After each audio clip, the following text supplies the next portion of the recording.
Assalomu alaykum hammaga. Uzbetomeylik YouTube'da ham o'z ish faoliyatini qo'yib boradi. Hop, bugungi videomiz do'ppilik tommi konstruksiya razmerlari haqida bo'ladi.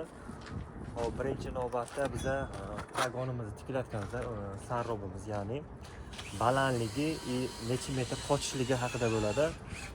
Hop, sizlar birinchi navbatda e'tibor beradigan narsalar shapkani necha santimetr chiqarishingizga bog'liq.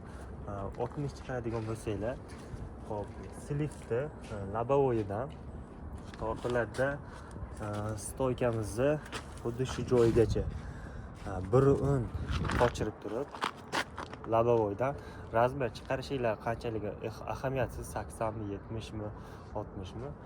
Hop, slifni labovoyidan bu yoqqacha bir un qochirasizlar.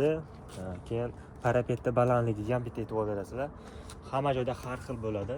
Bu yoqda shu joydan parapetni ustidan tepa tomonimiz, tepa pragon ustigacha 2 metrdan baland bo'lishi kerak. Eng maksimali 2 metr bo'lganda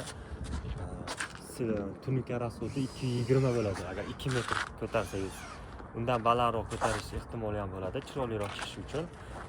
Eng maksimali 240 gacha ko'tariladi. Tepa tomonimiz ukloni bo'lsa 1 metrga 20 santimetr uklon beriladi. Hop, yana qanaqa qiziqarli savolinglar bo'lsa kommentariy yozib ketasizlar. Qo'ldan kelgancha javob berib ketamiz. Bitta like bosib qo'yasizlar, obuna bo'lishni unutmaysizlar.